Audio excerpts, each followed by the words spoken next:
नमस्कार दोस्तों, हिंदी साहित्य के इतिहास प्रश्न श्रृंखला में आज हम आदिकाल से संबंधित प्रश्न को जानेंगे। अगर आदिकाल की बात करें तो ये हिंदी साहित्य के प्रथम युग है। इसकी थोड़ी पृष्ठभूमि जान लेते हैं। इस वक्त राजनीतिक स्थिति थी कि भारत में राजाओं का समय चल रहा था और भारत पर बाहरी आक्रमण लगातार हो रहे थे।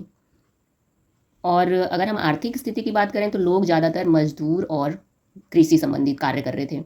सामाजिक पृष्ठभूमि इस वक्त की जो नारियों की दशा थी बहुत दयनीय थी और हिंदू मुसलमान के विचारों में मतभेद इस वक्त भी था आदिकाल में। धार्मिक पृष्ठभूमि की बात करें तो इस वक्त अंधविश्वास और बाह्य आडंबरों का बोलबाला बहुत ज़्यादा था। तो आदिकालीन को हम 5 भागों में पढ़ते हैं। कई कई जगह 6 भाग भी मिलते हैं, तो जैसे रासो साहित्य, जैन साहित्य, सिद्ध साहित्य, नाथ साहित्य, अभ्रंश साहित्य। तो चलिए इसके प्रश्न को देखते हैं, हम शुरू करते हैं। पृथ्वीराज रासो के लघु रूपांतर में छंदों की संख्या कितनी है? कुल 3500। पृथ्वीराज रासो को घटनाकोश किसने कहा है? तो नगेंद्र जी ने। बिसल देव रासो का रचनाकाल कब है? 1155 ईस्वी। और अगर विक्रम संवत में बात करें तो 1212 ईस्वी में। अगर हम 57 प्लस कर देते हैं तो हमारा विक्रम संवत में आंसर निकल जाता है। और अगर विक्रम संवत में 57 घटा दे तो ईस्वी निकल जाता है। बिसल देव रासो में कुल छंद है 128 और इसके संपादन कौन है? माता प्रसाद गुप्त। खुमाण रासो को दलपति विजय की रचना न मानकर किसी अज्ञात भाट की रचना माना है। ये बात किसने कही? शिव सिंह सेंगर ने। विजयपाल रासो में छंद कितने हैं? 42। रचनाकार कौन है इनके? नल सिंह भाट। और इसका समय कब है? 16वीं शताब्दी। अक्षर द्विकोपदेश के रचनाकार कौन है? डोम्बिपा। योग भावनोपदेश के रचनाकार कुकुरिपा।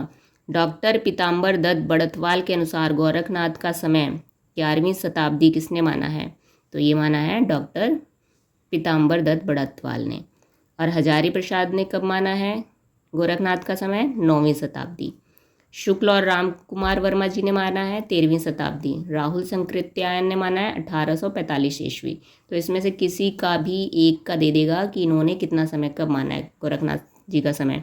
तो गोरखनाथ जी फेमस थे उस टाइम के और ये इम्पॉर्टेंट है, इन्हीं लोगों में से समय पूछ सकता है। आर्य देवपा की रचना कौन सी है? कावेरी गीत का। और आर्य देवपा सिद्धों में गिने जाते हैं। जितने भी सिद्ध थे आप देखेंगे उनके नाम के पीछे पा लगता था, जैसे सहरपा, सबरपा, लुईपा। तो आर्य देवपा ये भी सिद्ध है और इनकी रचना है कावेरी गीतिका। गोरखनाथ की रचनाओं का संपादन किसने किया है? तो डॉक्टर पीताम्बर दत्त बड़तवाल ने 1942 में किया है और गोरखबानी नाम से किया था। किसने नेपाल के राजकीय पुस्तकालय से कीर्ति लता की नकल प्राप्त की थी? हर प्रसाद शास्त्री ने। कीर्ति लता को भृंग भृंगी संवाद किसने कहा है? हजारी प्रसाद द्विवेदी जी ने। और कीर्ति लता किसकी रचना है? विद्यापति जी की। अमीर खुसरो की किस रचना में भारतीय बोलियों के संबंध में विस्तार वर्णन है? नूह सिपहर में। अमीर खुसरो को अवधि का प्रथम कवि किसने कहा है? डॉक्टर रामकुमार वर्मा ने। और लेकिन ये कौन है? खड़ी बोली के प्रथम कवि इन्होंने, डॉक्टर रामकुमार वर्मा ने अवधि का प्रथम कवि कहा है। हजारी के अनुसार वर्ण रत्नाकर का रचना काल क्या है? तो 14वीं शताब्दी। स्वयंभू की रचना कौन सी है? पंचमी चरयू। पुष्पदंत की रचना कौन सी है? महापुराण, रय कुमार, जसहर चरयू। कौन सा रचनाकार अपने आप को अभिमान मेरु कहता था? पुष्पदंत। आधुनिक कविता का सुमेरु लेकिन किसे कहते हैं? जयशंकर प्रसाद को। स्वयंभू का समय कब का है? 8वीं शताब्दी। पुष्पदंत को अपभ्रंश का भवभूति किसने कहा? शिव सिंह सेंगर ने। और धनपाल की रचना भविष्यत कथा या भविष्यत कहा को रोमांटिक महाकाव्य कहा किसने कहा है? विंटर निड्स ने। ये आप ध्यान रखिएगा, भविष्यत कथा का ही एक और नाम है भविष्यत कहा। ये धनपाल की रचना है। अमीर खुसरो को खुसरो सुखन की उपाधि किसने दी है? ख्वाजा युद्दीन जो कि सूफी संत थे। ख्वाजा इजुद्दीन सूफी संत थे ये, इन्होंने अमीर को खुसरो सुखन की उपाधि दी थी।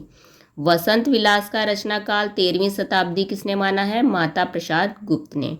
शक्ति संगम तंत्र के रचनाकार कौन है? गोरखनाथ। ये इनकी रचना संस्कृत भाषा में है। किस सिद्ध कवि का जन्म कपिल वस्तु के ब्राह्मण परिवार में हुआ था? डोम्बिपा। सबरपा के शिष्य कौन थे? लुईपा। जहाँ शब्द और अर्थ, विचार और भाव का परंपरा अनुकूलता के साथ स्वभाव हो वही साहित्य है, कथन किसका है? गुलाब राय का। साहित्य इतिहासकार का काम है कवि के कार्यों को साहित्य इतिहास की विकास प्रक्रिया में न्यायोचित दिखाना। ये कथन है रामस्वरूप चतुर्वेदी का। साहित्य की सर्वोत्तम परिभाषा जीवन की आलोचना है। कथन किसका है? प्रेमचंद्र जी का। हमारी नाट्य परंपरा रचना है दिनेश नारायण उपाध्याय की। खड़ी बोली का संक्षिप्त परिचय, ये रचना किसकी है? रामनरेश त्रिपाठी की। भारतीय इतिहास की समस्याएं, ये रचना रामविलास शर्मा की। हिंदी के प्रथम कवि माने गए हैं, देखो राजा मुंज को किसने माना है? चंद्र शर्मा गुलेरी ने हिंदी का प्रथम कवि माना है।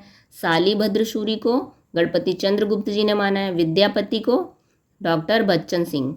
स्वयंभू को किसने माना प्रथम कवि? डॉक्टर रामकुमार वर्मा ने। हिंदी साहित्य का आरंभ गोरखनाथ की रचनाओं से होता है, ये बात किसने कही? भागीरथ मिश्र ने। आदिकाल की अवधि 7वीं शताब्दी से 14वीं शताब्दी तक किसने माना है? डॉक्टर नगेंद्र जी ने। 84 सिद्धों में महिला की संख्या कितनी थी? 4। कुल 84 सिद्ध माने जाते हैं और उनमें से 4 महिलाएं थी। कौन कौन सी? लक्ष्मी करा, कनक लापा, मेघ लापा, मणिभद्रा। इनमें से 2-3 के नाम पूछ देता है। सिद्धों में सहज ज्ञान के प्रवर्तक कौन थे? तो सहरपा, सबसे पहले यही सिद्ध माने जाते हैं। आक्रोश की भाषा का पहला प्रयोग सहरपा में दिखता है, ये कथन किसका है? डॉक्टर बच्चन सिंह जी का तरुअर पंच विडाल चंचल चिए पैठा काल, ये कथन किसका है? लुइपा का। लुइपा का सिद्धों में पहला स्थान है उनकी प्रभावशीलता के कारण, ये कथन है रामकुमार वर्मा का। आगम वे पुराणे पंडित मान बहंती पक सिरफल अली जिम बाहरती भ्रमयती, ये कथन है कहणपा का। कहणपा पांडित्य और कवित्व में बेजोड़ थे, ये कथन किसका है? राहुल सांकृत्यायन का। अक्षर द्विकोपदेश रचना किसकी है? डोम्बिपा का। किसने सिद्धों की भाषा को आलो आंध्री भाषा कहा है? हरप्रसाद शास्त्री ने कहा था। गोरखनाथ को हिंदी का प्रथम गद्य लेखक किसने माना है? मिश्र बंधुओं ने माना है। नाथ और सिद्ध में गिने जाते हैं, देखो ऐसे लोग जो नाथ और सिद्ध दोनों में आते हैं, तो कितने लोग थे? टोटल 5 थे। कौन कौन से? गोरखनाथ, मत्स्येंद्रनाथ, नागार्जुन, चरपटनाथ, गोपीनाथ। इन 5 का नाम याद होना चाहिए। गोरखनाथ की सबसे प्रमाणिक रचना कौन सी है? तो शब्दी। नाथ पंथ में 12 पंथी शाखा के प्रवर्तक कौन है? गोरखनाथ। नाथों की भाषा को फक्कड़ी भाषा किसने कहा है? चतुर्सेन शास्त्री ने। आदिकाल का सबसे प्रमाणिक साहित्य कौन सा माना जाता है? रास साहित्य, जिसे हम जैन साहित्य भी कहते हैं। स्वयं को कुकवि किसने कहा था? खुद को ही कुकवि कहते थे। कौन? स्वयंभू। पुष्पदंत को भाषा की जड़ किसने कहा है? शिवसेंगर ने। तो ये हमारे 51 प्रश्न हो गए। नेक्स्ट वीडियो में हम इसके आगे के प्रश्न को देखेंगे। आपको प्रश्नों की श्रृंखला कैसी लग रही है? प्लीज़ लाइक और कमेंट करके बताइए। धन्यवाद।